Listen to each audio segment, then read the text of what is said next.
오늘의 주요 뉴스입니다. 한미가 오는 26일 남북 철도 연결 착공식이 열릴 수 있도록 대북 제재 논란을 매듭지었습니다. 남북 유해 발굴 사업도 차질 없이 진행하고 북한 동포에게 타미플루도 제공하기로 했습니다. 한국갤럽의 조사 결과 문재인 대통령의 국정수행 지지도가 취임 후 처음으로 부정평가가 긍정평가를 앞섰습니다. 경제와 민생 문제 해결 부족이 가장 큰 요인으로 꼽혔습니다. 고 김용균 씨에 대한 추모 물결이 계속되고 있는 가운데 노동단체들이 이 시각 청와대 앞에서 촛불 집회를 열고 있습니다. 비정규직 대표단 100인은 문재인 대통령과의 면담을 요구하며 밤샘 집회를 이어갈 예정입니다. 강릉 펜션 사고로 치료를 받고 있는 7명 중 1명이 오늘 퇴원했습니다. 병원 측은 나머지 학생도 회복세를 보이고 있어서 다음 주 일부가 퇴원할 수 있을 것으로 내다봤습니다. 1972년 박정희 전 대통령이 유신체제를 선포하며 전국에 내린 비상계엄 포고령에 문제가 있다는 첫 대법원 판결이 나왔습니다. 당시 포고령을 위반한 혐의로 유죄를 확정받은 피해자들의 재심 청구가 이어질 것으로 보입니다.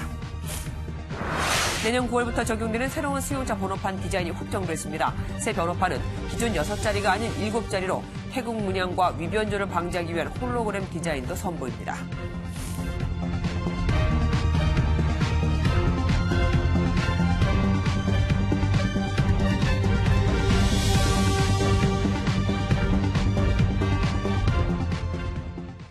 오는 26일 남북 철도 연결 착공식이 좀 편하게 열리게 됐습니다.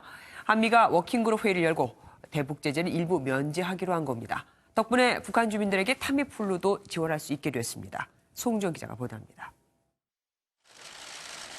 이도훈 외교부 한반도 평화교섭본부장과 스티븐 비건 미국 대북정책 특별대표가 2차 한미 워킹그룹 실무협의체 회의를 마쳤습니다.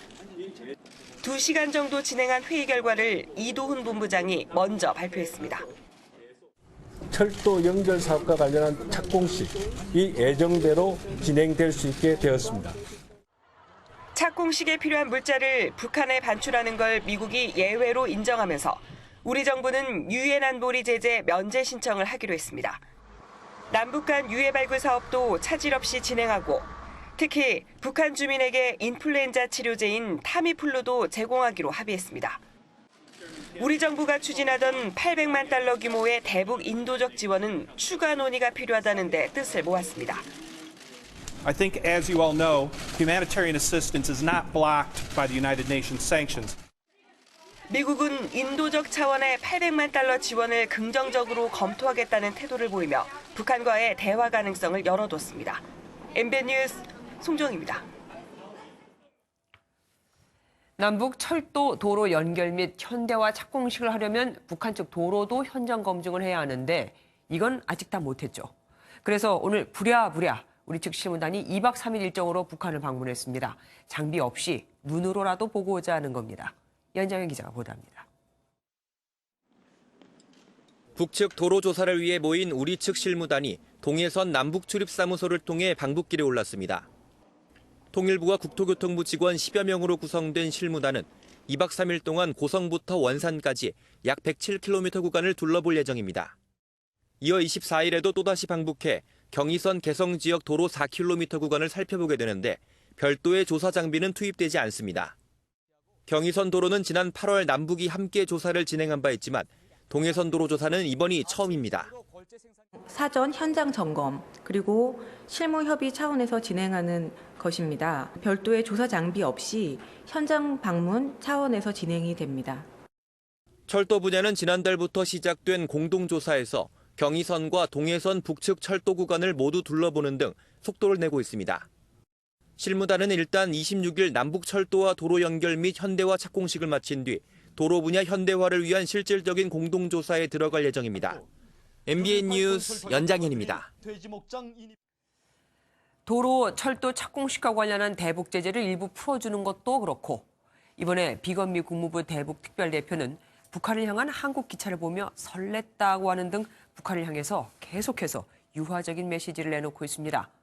이래도 저래도 아무런 답이 없는 북한에 일단 대화를 하자는 입장을 거듭 밝히는 겁니다.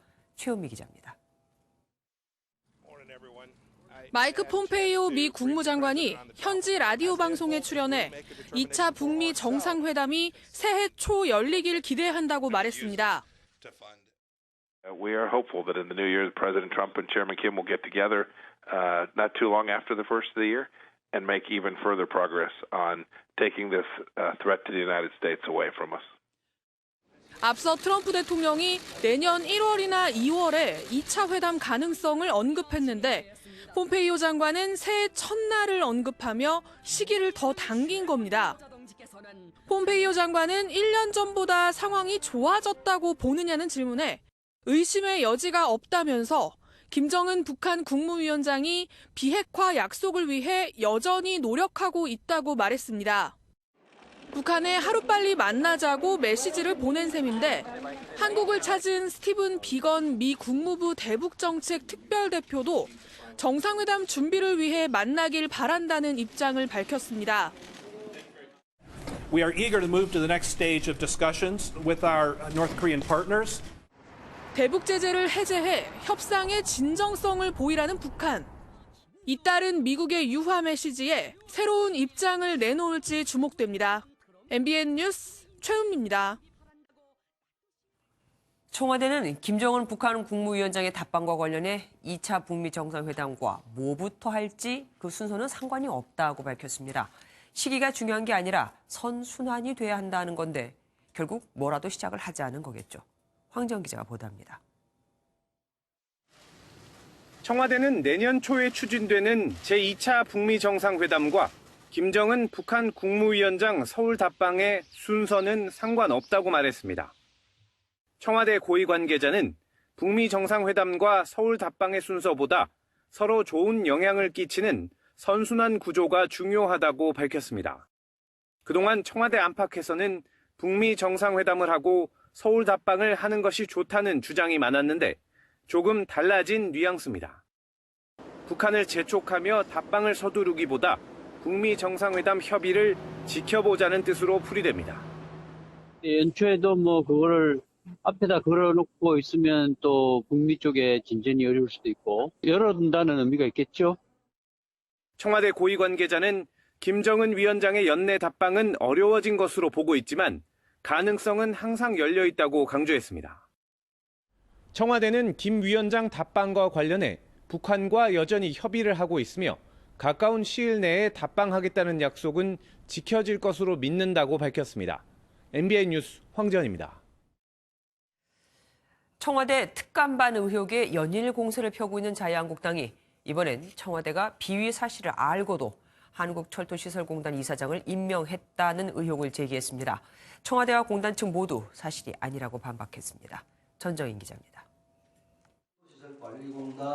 자유한국당 청와대 특별감찰반 진상조사단이 긴급 기자회견을 열고 새로운 의혹을 제기했습니다.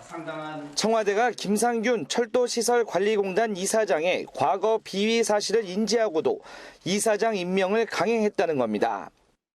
진상조사단은 올해 초 이사장 공모 과정에서 김 이사장이 과거 공단 부이사장으로 재직하던 당시 부하 직원에게 지속적으로 금품을 받은 이력이 청와대 민정수석실에 보고됐다고 주장했습니다. 특히 김 이사장이 정권 실세의 비호를 받고 있다는 주장을 제기하기도 했습니다. 아까 실세, 오영식 이사장은 사표를 내고 계속해서 남아있는 김상균 이사장, 분명히 힘이 있다고밖에 보여지지 않습니다. 정권의 어느 측근이 이 뒤를 봐줘서. 이에 대해 공단 측과 청와대는 즉각 반박했습니다. 공단 측은 김 이사장의 비위 의혹에 대해 청와대가 사실관계를 철저히 검증해 사실이 아닌 것으로 확인됐다고 해명했습니다. 청와대도 당시 김 이사장은 민간기업 임원으로 감찰 대상이 아닌 인사검증 대상이어서 관련 첩보는 인사검증 참고 자료로 전달됐다고 설명했습니다. 실제 검증 결과 금품 상납 목격자로 지목된 당사자가 금시초문이라고 확인해 주었고 증거도 없어 임명 절차를 진행했다고 밝혔습니다. 자유한국당과 청와대가 비위 첩보에 대한 진실 공방에 들어가면서 사실관계에 따라 어느 한쪽의 타격이 불가피할 것으로 보입니다. MBN 뉴스 전정인입니다. 야권은 또한 읍참마속을 외쳤습니다. 아끼는 신하의 목을 눈물을 머금고 벤다는 사자성어를 동원하며 조국 수석에 대한 문 대통령의 결단을 촉구한 겁니다. 오태훈 기자입니다. 손학규 바른미래당 대표는 문재인 대통령이 적폐청산에 대한 국민의 불신과 의혹에 대해 심각하게 생각해야 한다고 말했습니다. 정의로운 나라를 꼭 이루겠다고 한 지 보름 만에 민간인 사찰 의혹이 불거졌다며 특단의 대책을 촉구했습니다. 그동안 말을 아껴왔습니다만 문 대통령은 이제 조국 수석과 같은 핵심 측근에 대해서 읍참마속의 결단을 내려야 합니다. 바른미래당은 특감반 의혹에 대해 국회 운영위에 조국 수석을 불러 따지겠다며 한국당과 결을 같이 하고 있습니다. 검찰 수사 추이에 따라 특검과 국정조사까지 염두에 두고 있는 한국당도 공세의 고삐를 늦추지 않았습니다. 국민들께 설득력 있게 말씀을 드릴 거 있으면 말씀을 드리고 국민들의 이해를 구하고 너무 무책임한 거 아닌가. 여당인 더불어민주당은 대검찰청의 수사 결과를 먼저 지켜봐야 한다는 입장인 가운데 조국 민정수석을 향한 야권의 공세는 당분간 계속될 것으로 보입니다. MBN 뉴스 오태윤입니다. 자유한국당 김성태 의원의 자녀 특혜 채용 의혹이 불거지자 김성태 의원은 문재인 대통령의 아들 문준용 씨 의혹도 함께 따져보자고 했죠. 그래서일까요? 김 의원의 국정조사 제안에 민주당이 한 발 빼는 모습을 보이고 있습니다. 이정호 기자입니다. 김성태 한국당 의원 딸의 특혜 채용 의혹이 불거진 어제 아침, 홍영표 더불어민주당 원내대표는 기자들과 만나 국정조사 대상이 될 수 있다고 말했습니다. 김성태 한국당 의원은 자신의 딸 채용 문제를 국정조사로 다루는 것을 환영한다면서 문 대통령의 아들 준용 씨도 포함하자고 역제안했습니다. 이와 관련해 홍영표 민주당 원내대표는 기자들과 만나 KT는 사기업이어서 채용비리 국정조사 대상에 포함되지 않는다고 말했습니다. 마치 문준용 국정조사 가능성에 민주당이 꼬리를 내리는 모양새가 된 겁니다. 홍영표 원내대표는 김성태 전 원내대표의 딸 관련한 언론 보도를 접하지 않은 상태였습니다. 따라서 이 문제를 국정조사에서 다루겠다는 취지가 아니었으며 논란이 커지자 손혜원 더불어민주당 의원은 김성태 의원의 제안을 못 받을 것 없다며 이참에 준용 씨에 대한 의혹도 털어버리자고 주장했습니다. 하지만 문준용이라는 세 글자가 갖는 무게가 압박으로 작용하면서 국정조사 논란은 해프닝으로 끝날 것이란 관측에 힘이 실리고 있습니다. MBN 뉴스 이정호입니다. 문재인 대통령의 국정 수행에 대한 부정평가가 취임 후 처음으로 긍정평가를 넘어섰습니다. 경제와 민생 문제 해결 부족이 가장 큰 원인으로 꼽혔는데 김정은 위원장의 연내 답방 무산과 민간인 사찰 의혹 논란도 반영이 됐을 겁니다. 최종락 기자입니다. 문재인 대통령 취임 후 처음으로 부정평가가 긍정평가를 역전했습니다. 한국갤럽의 이번 주 여론조사에서 문 대통령의 국정수행 긍정평가는 지난주와 같은 45%를 기록했습니다. 하지만 부정평가가 전주보다 2%포인트 오른 46%를 기록하면서 긍정평가를 넘어섰습니다. 지역별로는 전통적 지지 기반인 호남에서 부정평가가 11%포인트 증가했고 긍정평가는 10%포인트 줄어들면서 변동폭이 가장 컸습니다. 20대와 30대에서는 성별 긍정평가 비율이 크게 엇갈렸고 특히 20대 남성의 경우 50대 남성과 비슷한 긍정평가를 보였습니다. 부정평가 응답자는 문 대통령도 인정한 경제와 민생 문제 해결 부족을 가장 큰 요인으로 꼽았습니다. 국민들이 체감하는 고용과 민생 지표에서 어려움을 겪고 있습니다. 양극화와 소상공인 자영업의 어려움도 해결되지 않았습니다. 여기에 김정은 위원장의 연내 답방 무산과 최근 민간인 사찰 의혹 등을 둘러싼 논란 등 현안도 작용한 것으로 분석됩니다. MBN 뉴스 최종락입니다. 한편 이해찬 민주당 대표는 김용균 씨의 빈소를 찾아 유족을 위로하고 대책 마련을 약속했습니다. 하지만 위험한 작업을 하청업체로 맡기는 걸 막기 위한 법 처리는 노사 간 입장에 첨예해서 본회의 통과가 여전히 불투명합니다. 김도현 기자입니다. 이해찬 더불어민주당 대표가 고 김용균 씨의 영정 앞에 섰습니다. 헌화를 마친 이 대표를 향해 유족들은 다시는 이런 일이 일어나지 않도록 해달라고 요청했고, 어디라도 걸려서 미끄러지기라도 한다면 인명사고가 날 수밖에 없어요. 혼자서 이렇게 일했다는 게 정말 믿어지지가 않습니다. 이 대표는 유족들에게 재발을 막기 위해 연내의 위험의 외주화 방지법을 반드시 처리하겠다고 약속했습니다. 근본적인 대책을 세워서 아드님의 희생이 헛되지 않게 그렇게 반드시 개선을 하도록 그렇게 하겠습니다.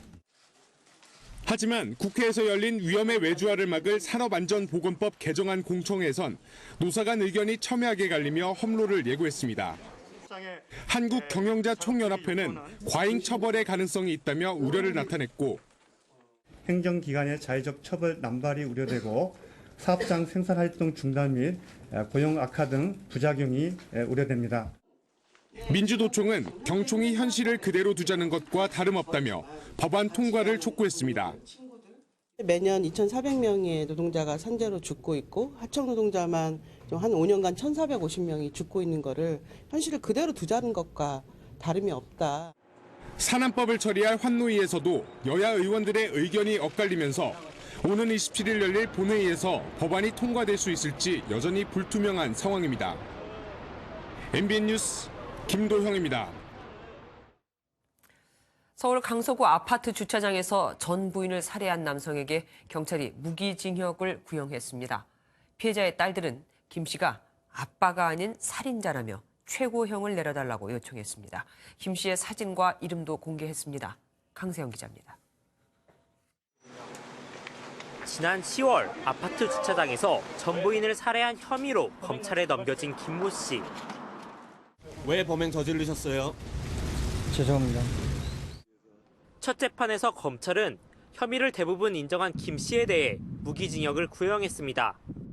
검찰은 피해자를 수년간 괴롭히다 결국 잔혹하게 살해해 가족 등에게 큰 피해를 줬고 재범의 위험이 크다고 설명했습니다. 김 씨는 재판에서 아이들과 피해자에게 죄송하다고 밝혔습니다. 하지만 피해자의 딸은 김 씨가 사회에 나오지 못하도록 널리 퍼뜨려달라며 인터넷 사이트에 김 씨의 사진과 이름을 공개했습니다. 만약에 간형이 돼가지고 나중에 나온다면 이렇게 아무 일 없다는 듯이 일상생활을 할 수도 있는 거잖아요. 근데 저는 그것조차도 용납이 안 되는 거예요. 법정에서 딸은 한때 아버지라 불렀지만 이제는 엄마를 저 세상으로 보낸 살인자라며 법이 정한 최고 벌을 줘야 한다고 말했습니다. 김 씨에 대한 선고는 다음 달 25일에 내려질 예정입니다. MBN 뉴스 강세현입니다. 안희정 전 충남지사의 항소심 첫 재판은 김지은 씨가 증인으로 출석했습니다. 역시 위력에 의한 성폭행이 관건이었습니다. 조경진 기자입니다. 지난 8월 무죄를 선고받고 약 넉 달 만에 모습을 드러낸 안희정 전 충남도지사. 1심과 마찬가지로 혐의 전면 부인하시는 입장이신지 한 말씀만 부탁드립니다. 죄송합니다. 더 드릴 말씀 없습니다. 네. 법정으로 들어가는 안 전 지사를 향해 여성 시민단체 회원들의 항의 집회도 있었습니다.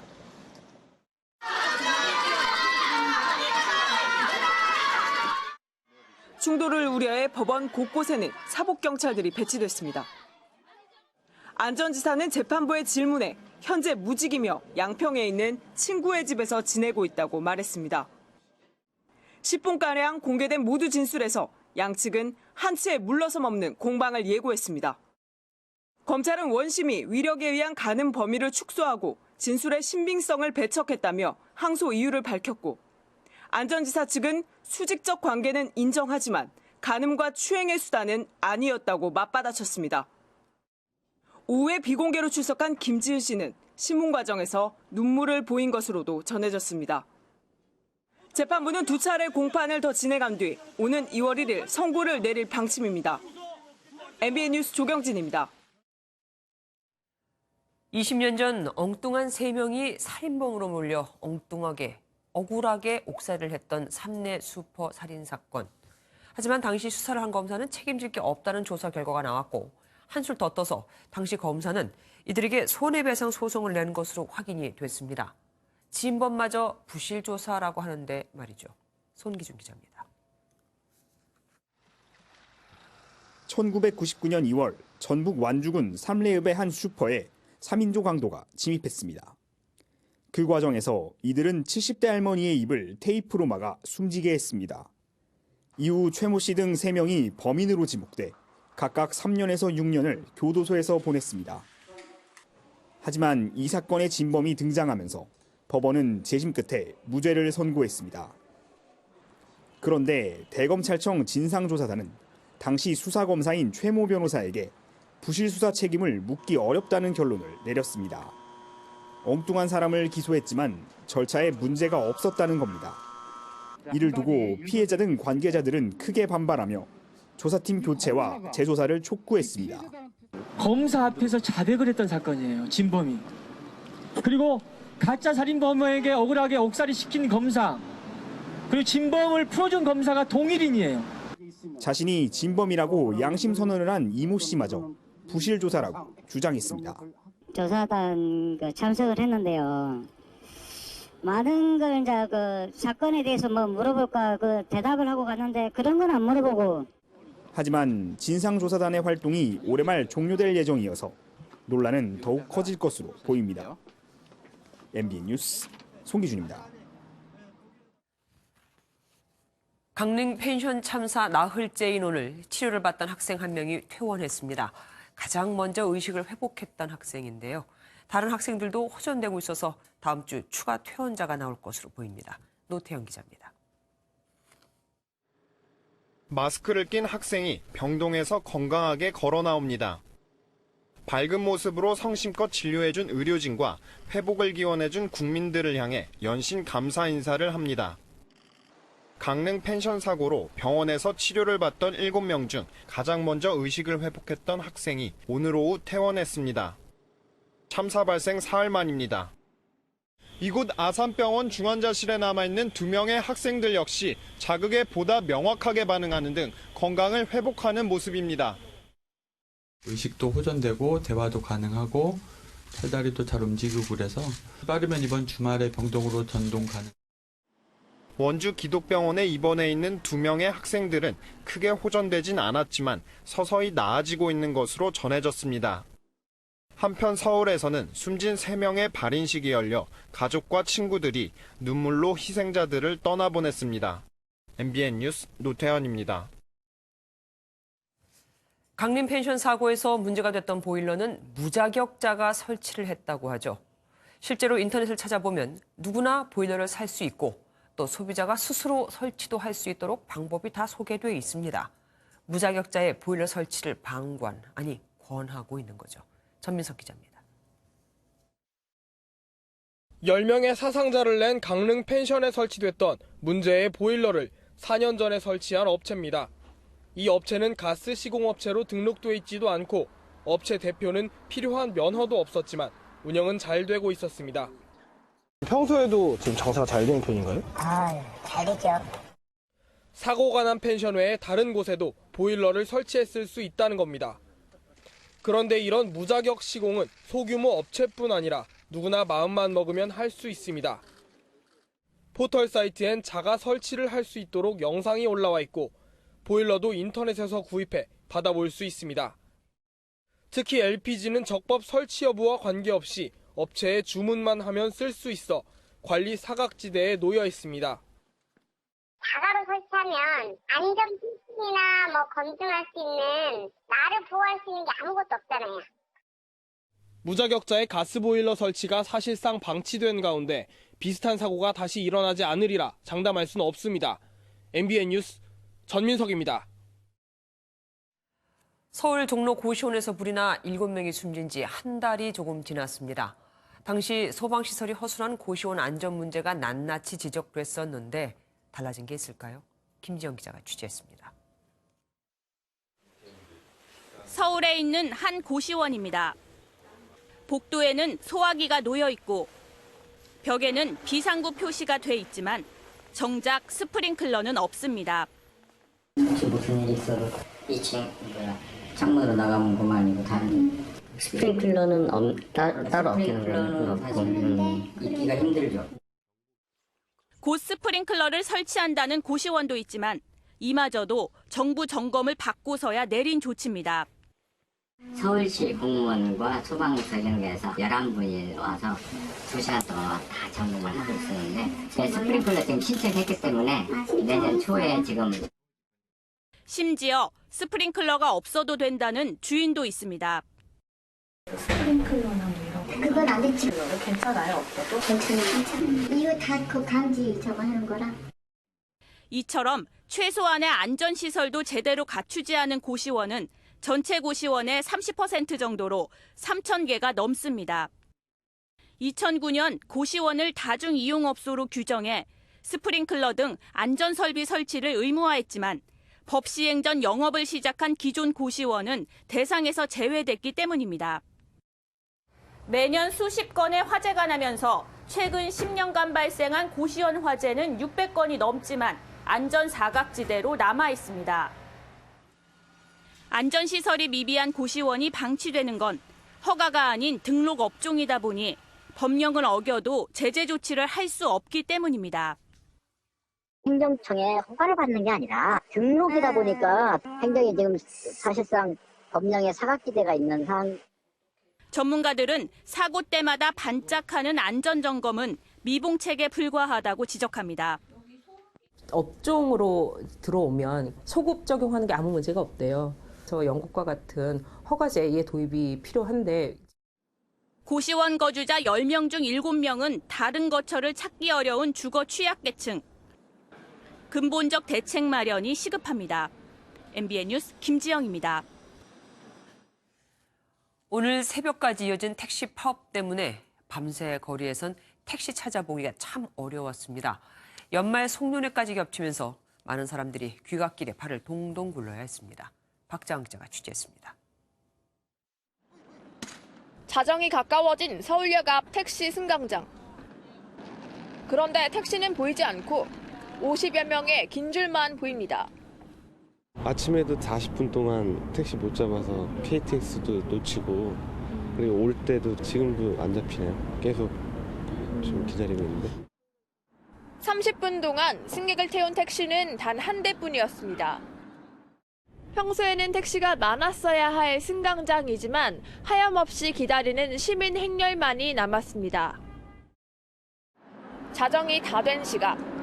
평상시라면 택시로 붐볐을 도심 대로변도 사정은 마찬가지. 빈 차인데도 이유 없이 승차 거부를 당했지만 별다른 수가 없어 계속 택시를 잡아봅니다. 한 1시간 정도 기다렸어요. 여기 주변에서 자야 되나 이렇게. 새벽 시간, 이태원 거리에선 아예 택시 잡기를 포기하고 공유 차량 서비스를 이용하기도 합니다. 카카오 택시 호출하는데 안 잡혀가지고 스마트 호출해도 아예 안 잡혀요. 카풀해서 집에 가려고 하고 있어요. 어젯밤 서울의 전체 택시 운행량은 평소의 15% 정도에 불과했습니다. 연말 송년회 시즌과 겹친 택시 파업. 그 피해는 고스란히 시민들에게 돌아갔습니다. MBN 뉴스 박지안입니다. 1972년 10월 17일, 당시 박정희 대통령이 이른바 10월 유신과 더불어 비상계엄을 전국에 선포했죠. 이게 불법이라는 판결이 처음으로 법조계에서 나왔습니다. 그런데 이게 나온 배경이 따로 있습니다. 그 시절 유신계엄 아래에서 사람들과 모여서 고스톱을 쳤다가 불법 집회자로 몰려 징역 8개월을 살았던 한 남성이 억울하다 하면서 재심 청구를 했고 그 결과 유신계엄은 불법이므로 이 남성은 무죄라는 판결이 나온 거거든요.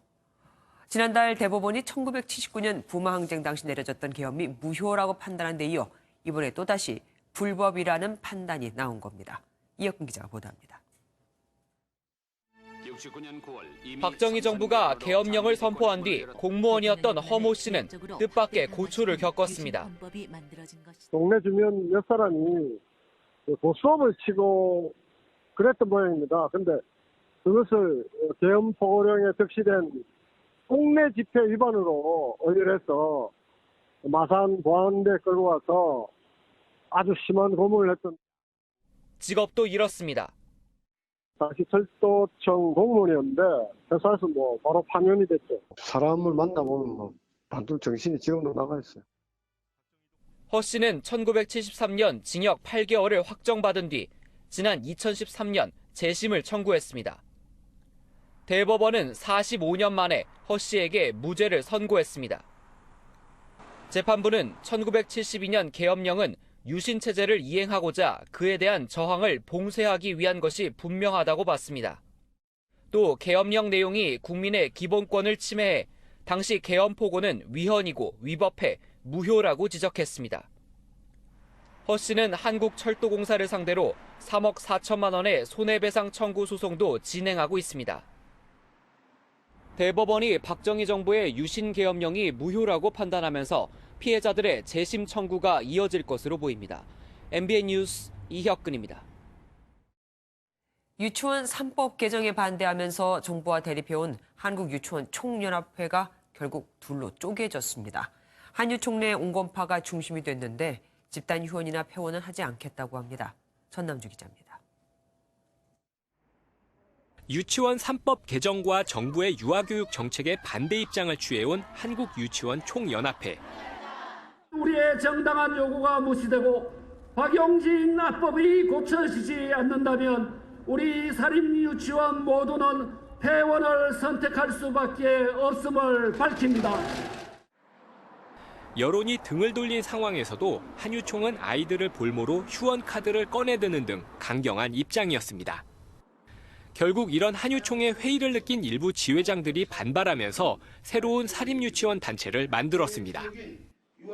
아이들을 볼모로 잡아서 국민들을 불안하게 하는 교육 풍토는 일단 여기서 중지하고 우리는 정상적인 유아교육에 몰입하겠다고 하는. 한유총내 온건파가 중심이 된 한국사립유치원협의회 한사협은 집단 휴원이나 폐원은 하지 않겠다고 선언했습니다. 하지만 국가회계관리 시스템인 에듀파인 도입은 한유총과 같은 입장을 취했습니다. 최대 사립유치원 단체에서 1000명 가까이 균열이 생기면서 소속 회원들의 한유총 이탈 현상은 불가피할 것으로 보입니다. 한유총은 특별한 입장을 내놓지 않았습니다. MBN 뉴스 전남주입니다. 내년 9월엔 새 승용차 번호판이 등장합니다. 앞자리 숫자를 세 자리로 변경하고 못 보던 문양까지 넣었다는데 어떻게 생겼는지 미리 한번 만나보시죠. 김민수 기자입니다. 하얀 승용차 번호판 왼쪽에 익숙한 두 자리 대신 세 자리 숫자 123이 보입니다. 두 자리 숫자로 만들 수 있는 등록번호가 이제는 부족해져 세 자리 방식으로 바꾼 겁니다. 세 자리 번호가 도입되면서 추가할 수 있는 등록번호는 무려 21억 개. 위변조 방지를 위해 파란색 홀로그램을 덧붙인 반사 필름식 번호판도 선보였습니다. 태극 문양과 국가 상징 엠블럼, 국가 축약 문자인 KOR이 위에서부터 순서대로 배치된 게 특징입니다. 운전자들은 기존 번호판의 디자인을 선택할 수도 있고 새로운 디자인을 선택할 수도 있습니다. 새 번호판을 본 시민들은 신기하다는 반응이었습니다. 처음에는 색다른 느낌이 들어서 이게 뭐지 싶었는데 예쁘게 잘 꾸며놓은 것 같아서 마음에 드는 것 같아요.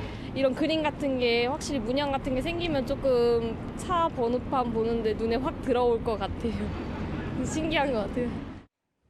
새로운 번호판은 내년 9월부터 신규 등록하는 비사업용 자가용과 렌터카 승용차에 우선 적용될 예정입니다. 또 정부는 색상을 바꾼 차세대 전자여권도 공개하고 오는 2020년부터 적용해 발급할 예정입니다. MBN 뉴스 김민수입니다. 신혼부부들에게 저렴하게 공급하는 공공주택 신혼 희망타운이 오늘 위례 신도시에서 첫 분양에 들어갔습니다. 집값이 시세의 절반 수준이지만 차익을 돌려줘야 하는 등 여러 제한이 많은데 신혼부부들의 반응은 어땠을까요? 김경기 기자입니다. 이른 시간부터 모델하우스 입장을 기다리는 신혼부부들. 안으로 들어가자 내부를 꼼꼼히 살펴보고 궁금한 부분을 상담사에게 물어봅니다. 위례 신도시 하남권역, 이른바 북위례에 들어서는 500가구 규모 아파트로 첫 신혼희망타운이 본격 분양에 나선 겁니다. 첫 발을 내딛는 신혼부부들의 주거 안정이 목적인 만큼 분양가는 전용 면적 55제곱미터 기준 평균 4억 4천만 원, 주변 시세의 절반 정도로 대출금리도 연 1.3%에 불과합니다. 집값이 많이 저렴한 편인 것 같기도 하고 모기지 대출이 고정금리로 1.3%. 다만 초저금리인 만큼 집을 팔 때 차익의 일부를 돌려줘야 하고 전매 제한이 8년, 실거주도 5년 이상 해야 합니다. 아이가 많을수록 가점이 높아지는데 정작 분양하는 면적은 가장 큰 게 일반 아파트 20평대 수준입니다. 그래서 애 둘, 셋 키우기에는 너무 작은 거 아닌가라는 생각이 많이 들고. 결혼한 지 7년이 안 된 신혼부부이거나 1년 안에 결혼해야 청약할 수 있고 소득과 자산 기준에 맞는지도 체크해야 합니다. MBN 뉴스 김경입니다. 정부가 은행권에서 대출이 안 되는 서민들에게 돈을 빌려주는데 정작 진짜 어려운 사람들은 여기서도 밀려나 대법을 전전하기 일쑤죠. 그래서 정부가 이들을 끌어안는 서민금융상품을 준비 중인데 재원은 민간 금융사에게 내라고 하고 있습니다. 차민아 기자입니다. 2달 전 운영하던 식당을 폐업한 김모 씨. 남은 건 수천만 원의 빚뿐입니다. 당장 생계자금을 지원받으려 해도 소득이 없고 연체가 있다는 이유로 서민금융의 혜택도 못 받습니다. 지출은 나가는데 수입은 없으니까 이제 싼 대출은 안 되니까. 실제로 취약계층의 버팀목이 돼줘야 할 서민금융은 지난 10년간 대상이 확대되면서 상대적으로 신용등급이 좋은 대출자에게 혜택이 돌아갔습니다. 신용등급 8등급 이하는 10명 중 9명이 거절당했을 정도입니다. 정부가 중간등급 신용자들을 민간금융으로 넘기고 대부업을 전전하던 최하 신용자들을 중심으로 서민금융을 손질하기로 한 이유입니다. 연간 1조 원을 투입해 저신용자에게 10% 중후반의 금리로 돈을 빌려주겠다는 겁니다. 상대적으로 보다 어려운 계층에게 정책금융의 지원이 집중될 수 있도록 방향 전환이 있어야 한다라는 노력. 하지만 금리가 올라가는 중간등급 신용자들은 불만입니다. 또 정부 재원은 거의 안 들이면서 모든 금융기관에서 의무적으로 서민금융 출연금을 내도록 해 정책사업에 민간을 동원한다는 비판도 나오고 있습니다. MBN 뉴스 차민아입니다. 숫자를 보는 오늘의 뉴스입니다. 지난해 돈을 가장 많이 번 지역과 적게 번 지역의 1인당 소득 차이를 볼까요?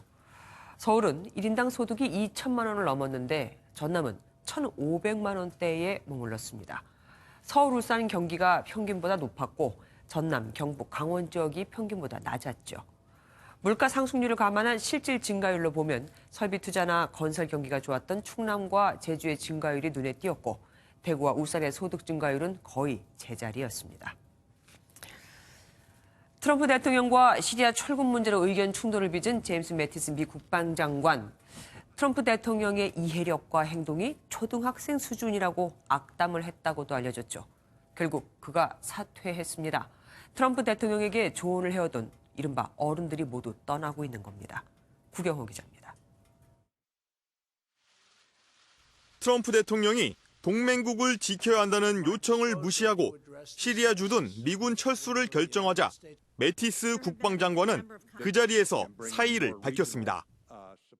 트럼프 대통령은 곧바로 이를 수용하고 SNS로 새 국방장관을 임명할 것이라고 밝혔습니다. 의견 충돌을 빚은 지 하루 만의 일입니다. They had a long conversation, but again, they have a good relationship. The president has a great deal of respect for Secretary Mattis. He's going to stay on for another couple of months. 하지만 매티스 장관은 트럼프 대통령에게 가시도 친 퇴임 서한을 보냈습니다. 예의를 갖췄지만 한마디로 당신과 더 잘 맞는 국방장관을 뽑으라는 뉘앙스였습니다. 트럼프 대통령과 매티스 장관은 그동안 여러 차례 부딪혔습니다. 지난해 북미 간 대립이 최고조에 달했을 때도 트럼프 대통령이 군사적 선택을 하려 한 반면 매티스 장관은 외교적 해법을 주장했습니다. 매티스 장관이 충동적인 유형인 트럼프 대통령에 대해 견제와 균형의 역할을 해온 겁니다. 앞서 틸러슨 국무장관과 맥메스터 국가안보보좌관, 존 켈리 비서실장에 이어 매티스 장관까지 이른바 어른 그룹이 모두 백악관을 떠나게 돼 앞으로 트럼프 대통령의 입김은 더욱 세질 것이란 분석입니다. 당장 시리아 철군에 이어 아프가니스탄 주둔 미군도 상당폭 감축하는 안을 검토 중이어서 미국의 대내외 정책 불확실성이 커질 것이란 우려가 나오고 있습니다. MBN 뉴스 구경호입니다. 소상공인들의 성공 비결을 알아보는 MBN 특별기획 100년 가게의 비밀. 그 마지막 주인공은 수십 년 동안 한 자리를 지키며 고객들에게 신뢰를 주는 게 경영 방침이라는 가게들입니다. 서영수 기자입니다. 40년 넘게 한자리를 지켜온 충북 제천의 정육점. 직접 선별한 한우를 저렴한 가격에 판다는 경영 방침을 2대째 고집하고 있는 덕분에 단골들의 발길이 끊이지 않습니다. 38년 됐을 거예요, 여기 오는 지가. 여기 거 안 먹으면 딴 집 거는 맛이 없는 것 같아요. 7년 전 화재로 가게가 전소되는 아픔을 겪었지만 이곳의 고기를 꾸준히 찾아준 단골들과 함께 100년 가게를 이어가고 있습니다. 될 수 있으면 저희 집에 이제 구입을 하려고 노력을 했고, 그거 극복하는 데는 일단 우리 집을 찾는 손님들 100%가 손님들 덕분이었어요. 대전에서 안전용품을 판매하는 이근호 대표의 철학은 제품의 품질만큼은 절대 타협할 수 없다는 것. 고객의 안전과 직결되는 업종이기 때문입니다. 불량 제품이라든지 미검정 제품은 전혀 판매 행위를 하지 않았고 30년 넘게 지켜온 철학에 담긴 진심은 고객들에게도 고스란히 전해지고 있습니다. 사람의 생명이 걸려 있는 거기 때문에 일단 믿을 수 있는 정품을 이곳에는 계속 취급을 하기 때문에 고객이 믿고 살 수 있는 제품만 취급하는 한결같은 고집이 100년 가게를 만드는 비결입니다. MBN 뉴스 서영수입니다. 하정우와 송강호 두 1억 관객 배우가 연말 극장가에 도전장을 냈습니다. 최연소 1억 배우와 최초 1억 배우의 흥행 대격돌. 조희루 기자가 소개해드립니다. 거액의 현상금이 걸린 임무에 돌입한 글로벌 군사기업 블랙 리저드. 리더 에이햄 역에는 최연소 1억 배우 하정우가 열연했습니다. 비무장지대 30m 지하에 비밀 벙커가 있다는 독특한 설정으로 전개되는 영화 PMC 더 벙커. 실감나는 액션씬을 위해 실제 군인과 용병 출신을 캐스팅해 화제가 됐습니다. 또 1인칭 카메라는 물론 셀프 촬영까지 활용해 관객들의 몰입을 극대화합니다. 제 샷 구성이 굉장히 1인칭 시점의 부분들이 있어요. 그래서 관객분들이 직접 체험하는 듯한 느낌으로 우리나라 최초의 1억 배우 송강호도 흥행 경쟁에 돌입했습니다. 무엇이든 수출만 하면 애국이 됐던 1970년대 경제 부흥기. 영화 마야광은 당시 일본의 마약을 밀수했던 마야광 이두삼의 일대기를 통해 당시의 역설적인 시대상을 재조명했습니다. 사회의 악 속에서 살 수밖에 없었던 한 파란만장한 인생을 살았던 한 남자와 그 주변의 사람들의 인생을 담은 영화. 우리나라 두 1억 배우의 흥행 대격돌로 연말 극장가에 관심이 쏠리고 있습니다. MBN 뉴스 조희로입니다.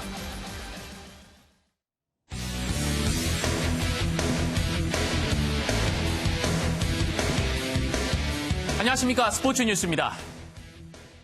스켈레톤의 아이언맨 윤성빈 선수가 최근 훈련 여건이 안 좋아지면서 성적이 주춤했는데요. 이번에 새로 용품 후원을 받고 다시 신발끈을 조염했습니다.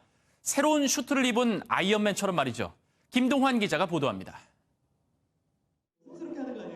스켈레톤 윤성빈과 봅슬레이 듀오 서영우 원윤종이 팬들과 유쾌한 힘겨루기를 합니다. 평창 올림픽 이후 슬라이딩 센터 폐쇄와 훈련비 급감으로 고전하던 썰매 대표 선수들이 모처럼 활짝 웃었습니다. 후원을 중단한 의류업체 대신 새로운 글로벌 브랜드사가 2022년 베이징 올림픽까지 옷과 용품을 지원하기로 했습니다. 힘든 부분도 있고 하지만 또 그런 상황 속에서 이렇게 후원을 해주시다 보니까 감사함도 똑같이 몇 배로 더 크게 다가오는 것 같습니다. 성적으로 보답해드리는 방법밖에 없는 것 같고. 첨단 동계 유니폼 제조로 유명한 새 후원사는 윤성빈을 위한 스파이크 개발도 약속했습니다. 기술적으로 앞서가는 어떤 원단을 사용한 수트를 한번 공급을 해드리면은 기록면에서 뭐 1초라든가 뭐 1, 2초라든가 땡길 수 있는 그런 기회가 되지 않을까 하는 그런. 올 시즌 2번의 월드컵에서 모두 동메달에 그쳤던 윤성빈은 새 날개를 달고 내년 3월 캐나다 세계선수권에서 정상 탈환을 노립니다. 4년 전 국제대회 첫 금메달을 땄던 곳이라 더 자신 있습니다. 워낙 경험이 많은 트랙이다 보니까 제 스스로만 잘 준비하면 문제 없을 것 같습니다. 아이언맨 윤성빈이 다시 납니다.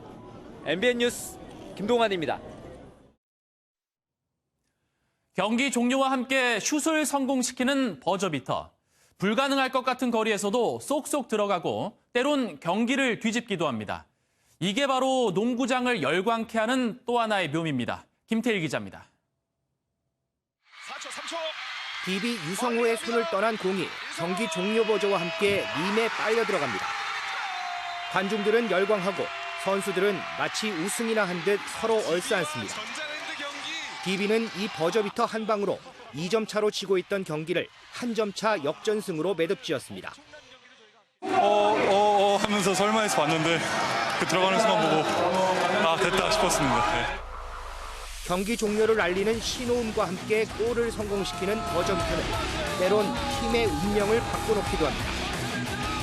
골 밑에서 터진 버저비터 슛으로 연장으로 갈 승부를 승리로 맺어지기도 하고 하프라인 전부터 몰고 왔던 버저비터는 승부를 연장으로 이끌어 결국 승리를 가져오기도 합니다. 버저비터는 거리를 따지지도 않습니다. 불가능하게만 보이는 21m짜리 장거리 버저비터가 있는가 하면 현란한 개인기로 상대 골 앞에까지 와서 성공시키는 버저비터도 있습니다. 경기 종료 직전 터지는 결정적 한방 버저비터. 농구 코트를 울리기도 하고 웃기기도 하는 마법 같은 슛에 농구 팬들은 열광하고 있습니다. MBN 뉴스 김태일입니다. 이번 한 주 겨울 추위는 주춤했지만 미세먼지 농도가 내내 높게 나타났습니다. 오늘부터는 서울의 겨울 명소 서울광장 스케이트장이 문을 열었는데요. 오늘 오후 개장식을 갖고 저녁부터는 스케이트장을 무료로 개방했습니다. 주말인 내일은 하루 중 밤의 길이가 가장 길다는 절기 동지이기도 한데요. 내일도 추위는 주춤하겠지만 미세먼지에 대한 대비는 필요하겠습니다. 내일도 수도권과 충청, 호남을 중심으로는 미세먼지 농도가 매우 나쁨 수준까지 오르겠고요. 그 밖에 강원 영동을 제외한 전국에서도 미세먼지 농도 나쁨 수준을 유지하겠습니다. 기상청에서는 2019년도 3개월 날씨 전망을 내놓았습니다. 남은 겨울 동안도 약한 엘니뇨 현상으로 평년보다 높은 기온을 보이는 가운데 1월과 2월 일시적으로 강한 한파가 나타나겠습니다. 3월에도 꽃샘 추위가 찾아올 수 있겠습니다. 내일 전국에 구름 많겠고 제주에서는 밤부터 흐린 가운데 비가 오겠습니다. 내일 아침 서울 2도, 춘천 영하 2도에서 출발하겠고요. 낮 최고 기온은 서울 9도, 광주 15도로 낮 동안 비교적 온화하겠습니다. 일요일인 모레 오후부터 기온이 큰 폭으로 떨어지며 다음 주에는 날이 다시 추워질 전망입니다. 이번 서울광장 스케이트장에서는 VR로 스키를 체험할 수 있는 곳과 국민들의 큰 관심을 모았던 컬링장도 새롭게 마련되는 등 새로운 모습으로 새 단장을 했다고 하는데요. 연말연시 사랑하는 가족과 또 사랑하는 친구들과 함께 이곳에서 좋은 추억 만들어 보시는 것도 좋을 것 같습니다. 지금까지 서울광장 스케이트장에서 조노을이었습니다. 뉴스팔이 선정한 이 한 장의 사진입니다.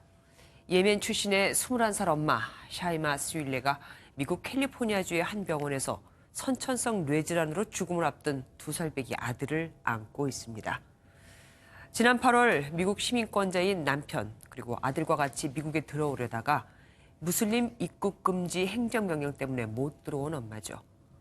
아들을 한 번만 안게 해달라는 엄마의 호소에 무슬림 인권단체가 미국 관료들에게 15,000통의 이메일을 보냈고 결국 미국 국무부가 예외를 인정한 겁니다. 애틋한 모성애가 까다로운 미국 법도 흔들어 놨네요. 뉴스팔 여기서 마치겠습니다. 함께해 주신 여러분 고맙습니다.